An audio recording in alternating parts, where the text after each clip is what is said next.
I grew up in this area, and I came back about 12 months ago, and my vision of the Derby Docks estate was that when I was a lad, people were queuing up to live here. It was lovely. My gran got the flat, the very first flat that was allocated to anybody. They got central heating and running hot water. That meant everything to us.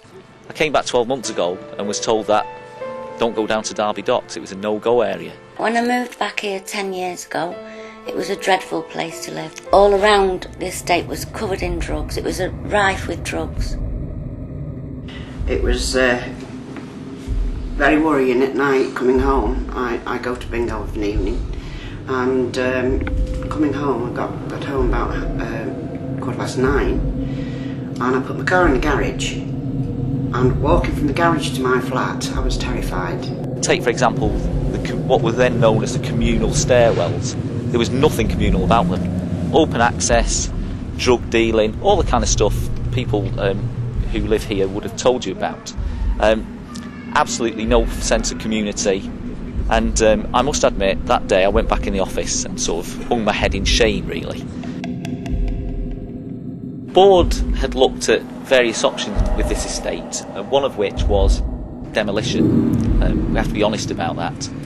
We felt at one stage that the estate had slipped so far that it was irredeemable, really. But actually, in some ways, that would have been the easy option.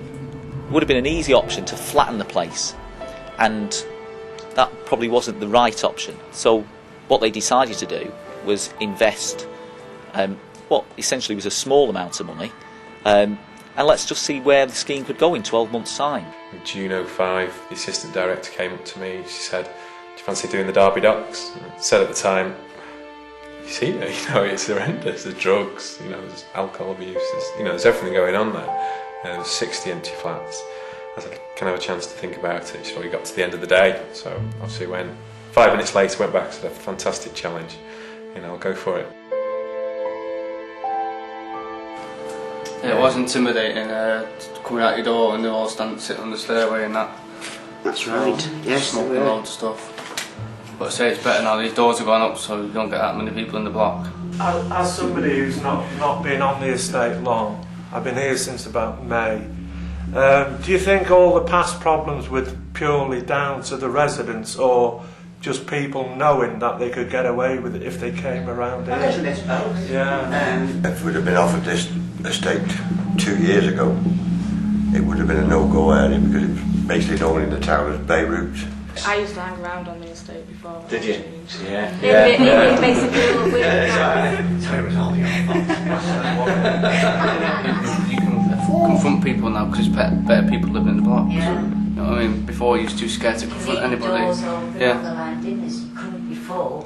So sit and have a chat with them, and you never used to do that before. Sit there, chatting there. That whole community feeling coming back onto the estate, people looking out for each other, which I think is really, really important, and people standing up against the people that were, causing hassle on here. It's that stand. Well, we've had enough of this. We're not going to put up with it anymore. We're going to take this stance and we're going to speak out against these people. The place needs to start building the reputation of how it is now. See, the problem with the estate, it's had a stigma for so long that it's still going to be attached to the place, which Woolwyn House are now working really hard to get it away from the actual stigma of Derby Docks. Over time you can see gradual changes, little flowers coming here and everywhere, people's gardens. 2 months ago people sat outside for the first time ever, and fantastic to see. And for moving from Sandbach to the Derby Docks, it's like, why did you move there? From Sandbach? Yeah, it's like telling people that they're waiting list to get on it. Yeah. In the basement. There's been quite a few people, new people just moved in, they've seen the show flat, I want that. So they go away and spend money on the flat, they do it up, they do the flooring, the kitchen. Then 3-4 weeks later I call back round and I go in and say, "Oh my goodness, this is fantastic. You spent a lot of money on this." I said, "Well, I've seen the changes happen on here. The door entries made me feel secure. I want to stay here." So from that perspective, you've now got people not moving around on a 6-month tenancy. People want to stay there a lot longer. And suddenly you've got little tables on the stairwells with chairs, people sitting outside having a cup of tea. And again, I picture myself, is this the same place I used to work in? People saying hello, having a little chat to you, people doing little pictures on the walls. There's pictures on the walls going up. I'd say it's a nice place to live. It has changed. And like 2 years ago, I wouldn't have even thought of bringing a child down here.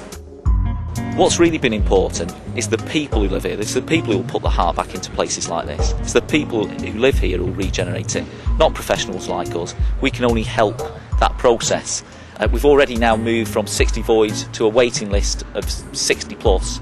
I think the message is getting out. Derby Docks is here to stay. Real people live here and it is our home. You've got moving housing being positive, you've got positive people moving onto the estate to try and get a positive atmosphere and a positive reaction to other people off the estate.